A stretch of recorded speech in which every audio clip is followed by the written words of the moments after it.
We're in. Awesome. Hey, I can't believe it is Thursday again. This was a busy week for us at Culture Talk, but Thursdays seem to come around fast. And this week, we are super excited to host Susan Radzyminski with our third live on Thursdays with Culture Talk. And to have her share with us some of her, career and the way that she's been able to grow through the use of culture as a tool.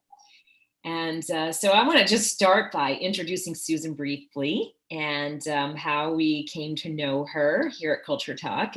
And Susan is someone that Cynthia and I have known for a long time. Susan and I actually, I can speak to her career because I've participated and known her throughout much of it. She and I met a long time ago. I won't tell you how many years. And we've kind of crisscrossed back and forth over the period of time. And I'm going to let her tell you a little bit about the places she's gone and the journey that she's been on. But I will say that she has been a brand and marketing and communications professional who has really had a huge impact in the places where she has worked. In the professional services industry, in the financial industry, and now in consulting in those areas as well. So Susan, please introduce yourself and tell us a little bit about your background and your career. So glad that you didn't mention those years, Teresa, but it has been great to know you and watch Culture Talk grow over the years for sure. And it's become, as you said, a tool that I have really grown to depend on, quite frankly, for where I am today. But started out, as you said, in marketing. I've had a really great career in marketing, focusing on professional service firms over the years. And financial service firms. So started out in Chicago for an international engineering firm and ended up back in New York working with a major architecture and engineering firm in Albany, which is where you and I connected the first time. Right, the first time. Yep. And I also had the pleasure of working with KeyBank for 10 years as the marketing lead for the Capital Region. And I would say that what I experienced in my career was a lot of growth with those firms and those firms growing as well through a lot of mergers and acquisitions, which has been a really key past part of my career in terms of my growth and development and my focus on the importance of culture and how it plays out in brand. And so, one of the experiences I had, for instance, when I was at Key, is that they brought in and merged with a major investment company that had to be built a brand in the Capital Region, and going through that experience of, bringing in a completely new brand from a completely new part of the country and trying to build that brand here in the Capital Region. So drawing back on that experience and some of the experiences I've had with other companies and how mergers and acquisitions and culture plays into the growth and evolution of a company's brand, right, has really led me to kind of the passion that I have for culture and brand, and kind of led me to the point of, starting my own practice at the beginning of 2020, right? Yeah, tell us about that. Let's hear about BST and where you are now.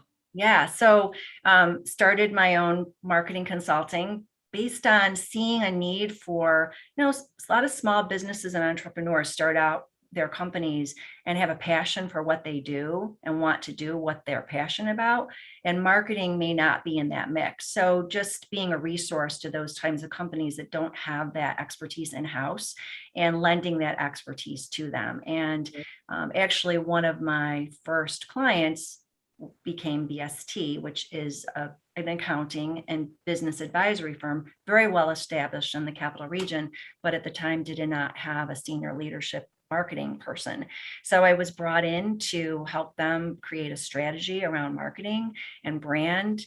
And we got to talking about their outsourcing division that they have for CFO for hire, HR for hire, and virtual accounting solutions. And they'd always been talking about this idea of bringing the marketing expertise in-house as an outsourcing option for their clients as well. So as you can sort of see, that it kind of encompasses all of the kinds of advisement you might be giving to a business or a Right, not-for-profit for them right. to be successful. Yeah, So Cynthia, I think that that's something from our backgrounds that we can really relate to as well. This idea that a small business has this passion and needs assistance to bring it forward through the culture, through the brand. Definitely a lot of alignment. Wouldn't you agree? Yeah, and I think that it can be such a powerful, cohesive force in an organization, especially as it's getting going. I think we had experience with clients where like understanding their culture became something that they could actually use to move the company forward. Yeah, that's such a great point too, because as you connect the dots for clients, especially in a new consulting and an advisory role, it's fantastic to be able to have this tangible tool that enables you to, have impact not only in the marketing, but as we see, it goes across communications and bringing teams together. Just so important to that merger. And you're right, your career, when I think about it, has really been shaped by the opportunity to shift and respond and result, as a response to mergers. And that can be done really effectively, and it can go really well. And it can go south too, because that's one of the biggest ways that mergers fail. We know the numbers work. Sure, the services are aligned. We wouldn't be doing it otherwise. But when we try to bring the people together, that's really hard.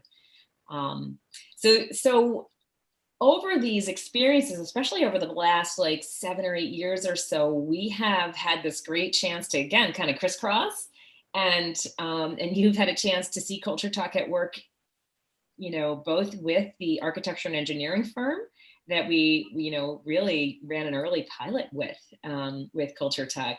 So tell us, Susan, from your perspective, we know how important that was for us. Tell us from your perspective, how have you experienced the Culture Talk tools in your role, and how does that impacted the merger question and the communications pieces?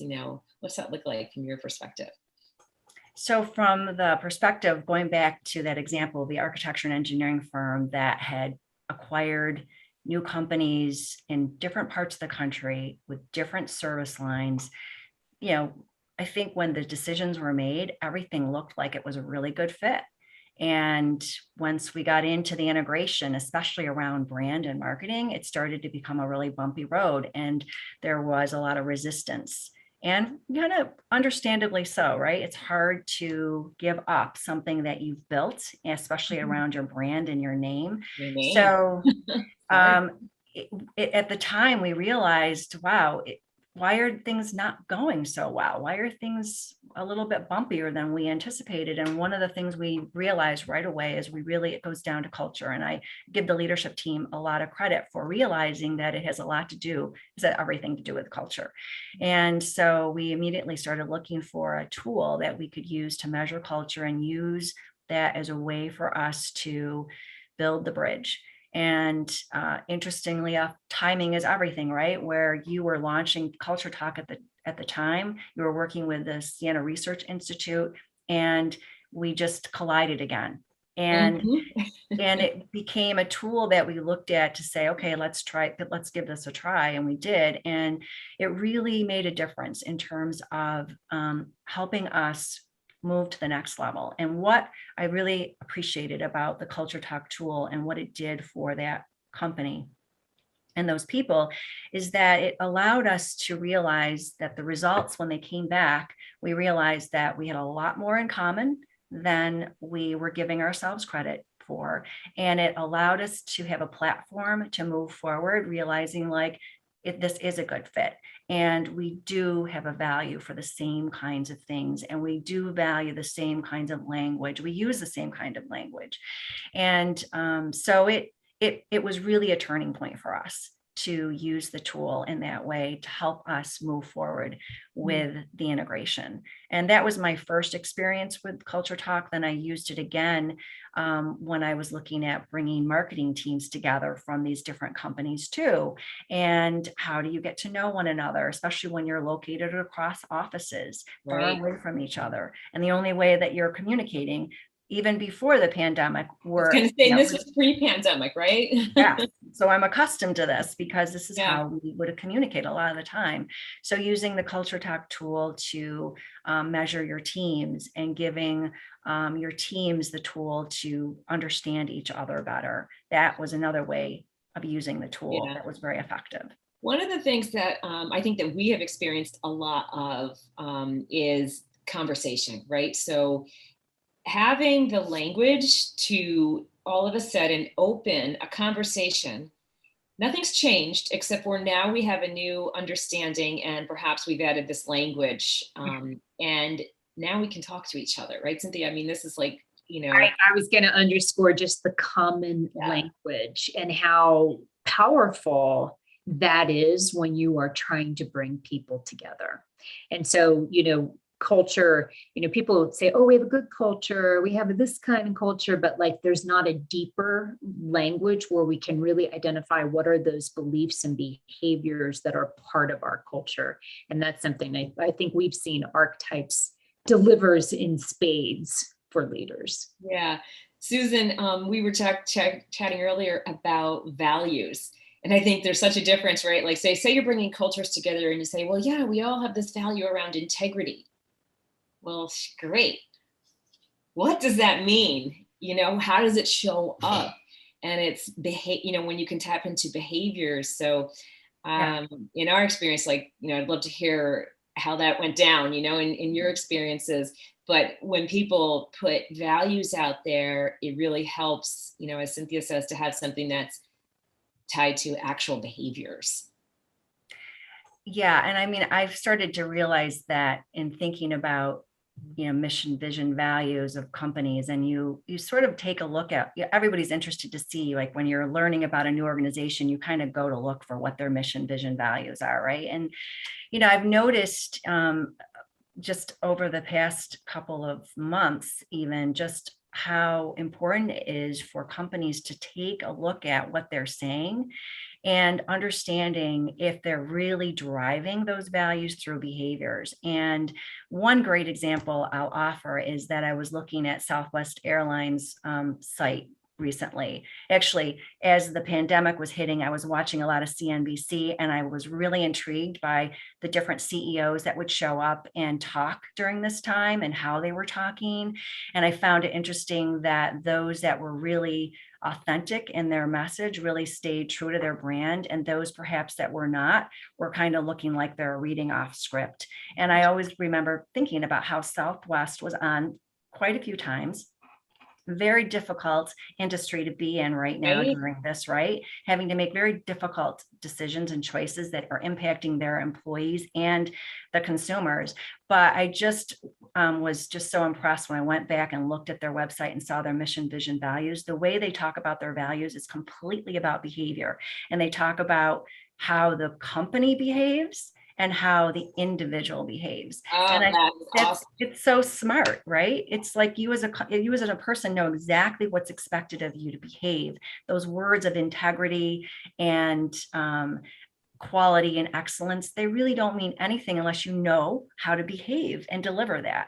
Right. They're generic in a way. I also, as I'm hearing you talk about that, think about how, you know, I've been in some mission, vision, values experiences, exercise where it feels like they're sort of picked out of a hat. You know, like, well, we love, who likes integrity? Everybody raise your hand if you like excellence or integrity. Yeah. And I think there's a real difference in this approach that you've been using successfully that like actually looks in and measures how are we behaving. So that tells us what we value. Yeah. Yeah, exactly. It's like in reverse, right? Yeah. That's a great point. Measure how you're actually behaving and then decide, you know, okay, is that a great reflection? You know, it'd be interesting. What we said we value. Right.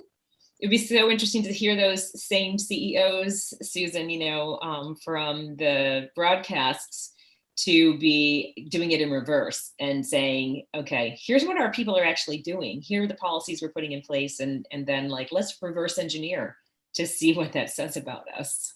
Well, and the word I love that you used is when people felt scripted. You just knew that it was not, they couldn't talk. Couldn't come from the heart. They couldn't talk their walk, so to speak. Right. Yeah. Yeah. Because I mean, I think that goes back to this idea of the authentic message. And, that's something that I really appreciate about the CultureTalk tool, is that one of the recent examples of me working with the tool and using it is with helping to build a brand for a brand new company.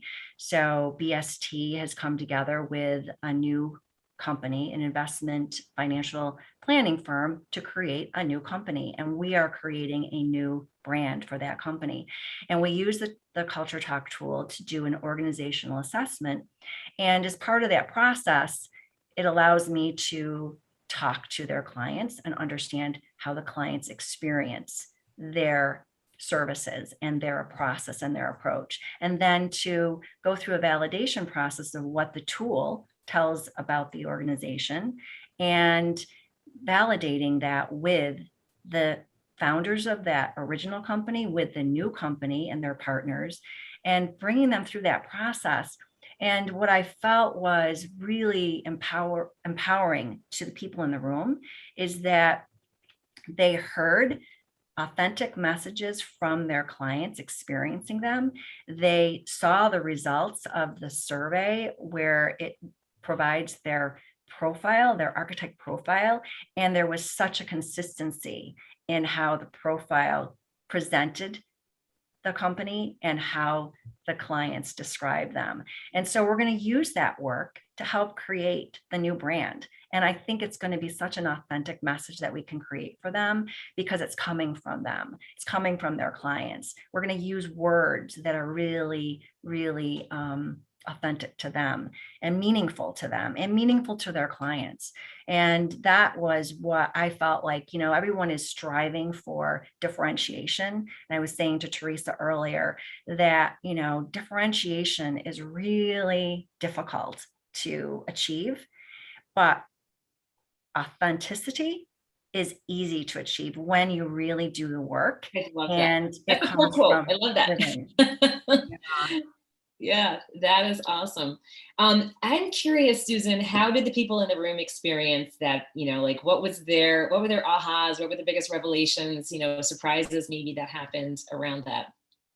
Well, it's interesting because they hadn't been really talking to their clients the way that I was, asking the kinds of questions I was. And so I think it was really refreshing for them to hear their clients describe how they experience them. And, honestly, they felt like, yes, this is what we try to do, but it's really wonderful to hear that actually the clients are experiencing that way. So that was a huge moment.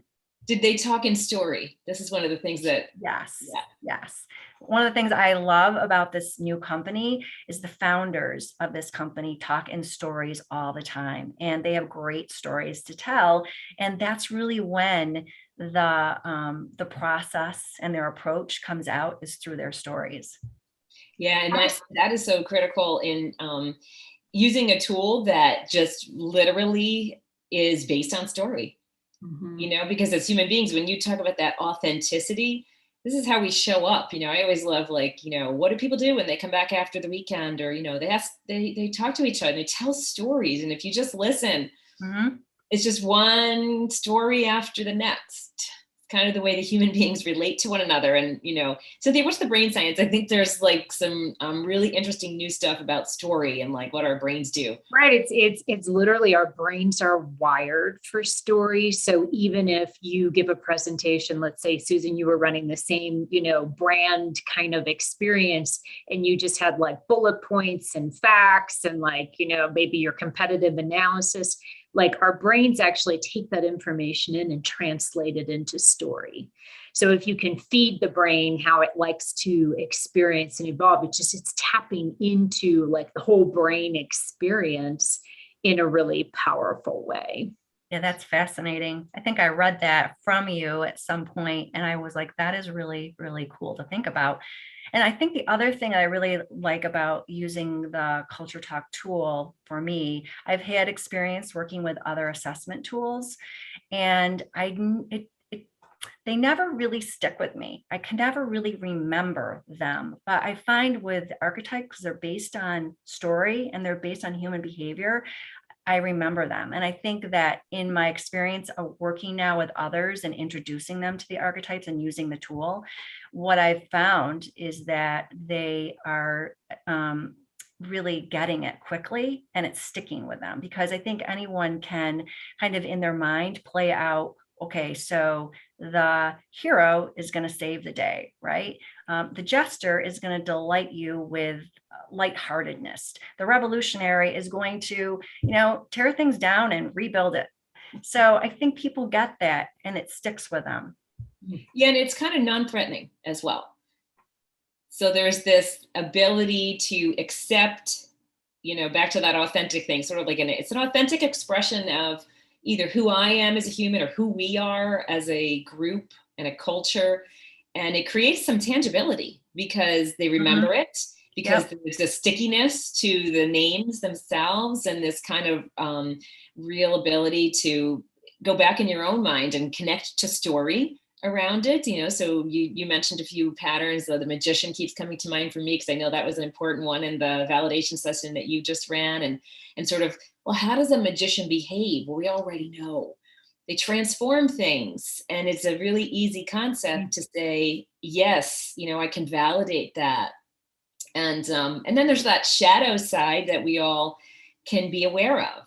So even bringing teams together, and I know you've used this as well for the individual tool to bring teams together and help people to see, hey, we're all human. We start with an approach and a view on our world, and sometimes that really works well, and we shine, and we're coming at this from our best perspective, and at times under pressure and stress, like maybe when we're trying to merge. And bring together a whole lot of new people that sometimes we get caught under things that don't show up in the best light, but being aware of those things can make a huge difference, on the individual side of that merger.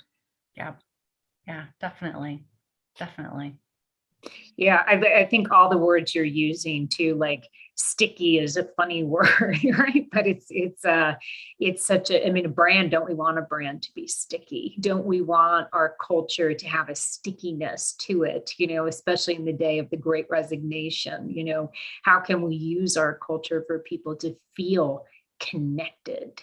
I think Teresa and I just came back from the ATD conference, which is talent development. And that was a big part of the conversation, is how do we help teams and individuals feel like part of this? How do we help them feel like they can stick and they can stick around? Yeah, stick around. That's a good one. We're gonna take stick. I like that. Wow, I love the sound bites out of this conversation. Susan, all of this sort of drives us in this direction that, Culture Talk keeps talking about, which is making culture a tangible business tool.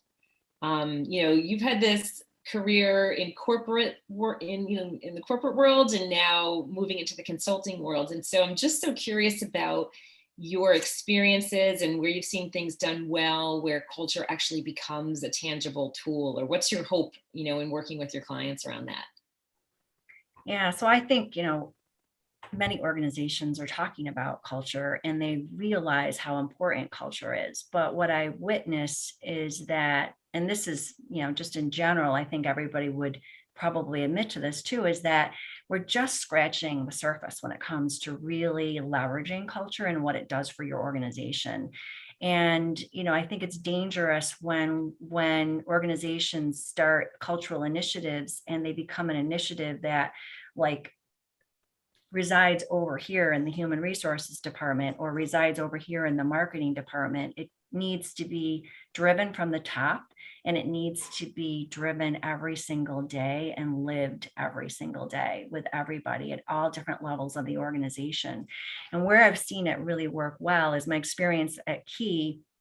And Key is known for really being active in the community, and they just live and breathe it. And it comes from the top, and it's in their values, and every employee knows that, and it's reinforced every day there. And so I experienced that working there.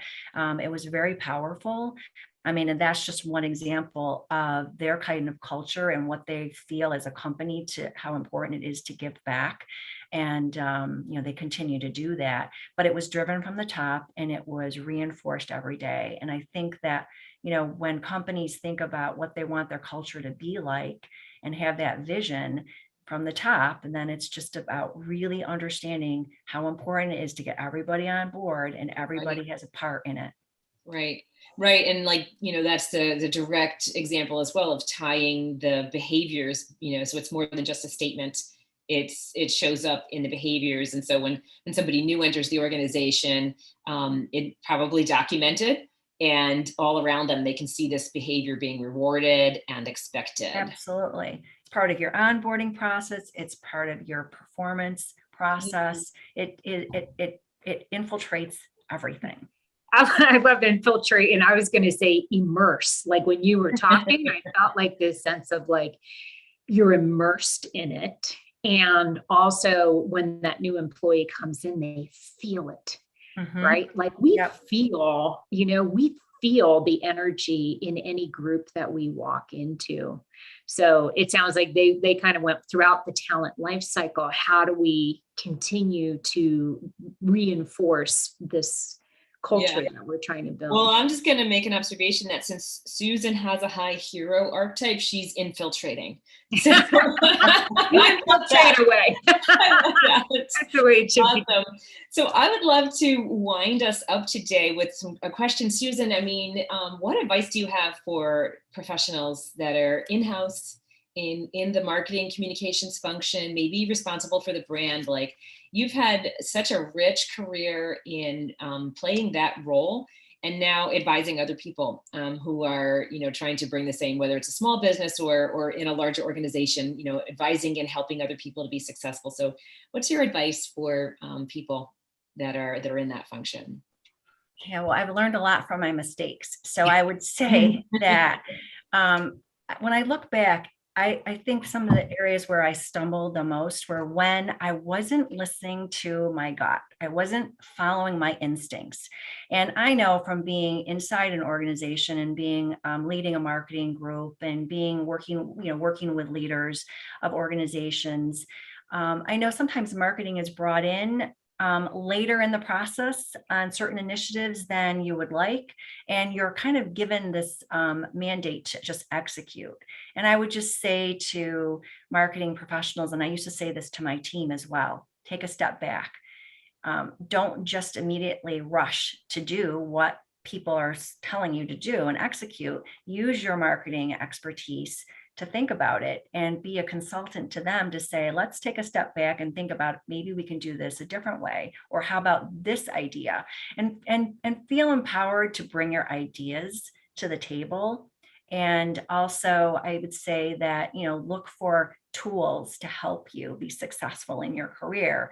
And, tools like, CultureTalk has been a tool that I've been able to tap into. It's been really helpful in terms of team building and brand building, but there are other examples out there. There's other companies doing really great things, and just keep your eye out for what they're doing and how they're doing it, and bring those best practices back to the discussion when you're talking to your teams about trying to push initiatives forward. But just you listen to your gut. Yeah, awesome. Very good advice.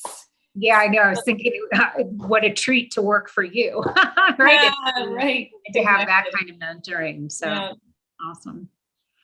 Well, we're excited to have you part of the community that is pulling this work forward in the world. And thank you so much, Susan, for sharing your ideas and experience with us this morning. And best of luck as you roll out some of those new initiatives. We can't wait to hear the outcomes and see what comes out of that conversation. Thank you. It's been my pleasure.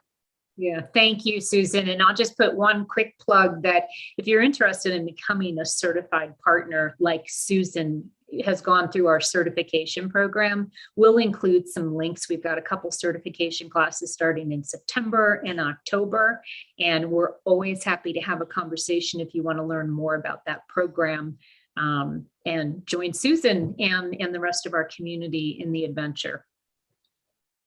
We hope to see you. Thanks so much.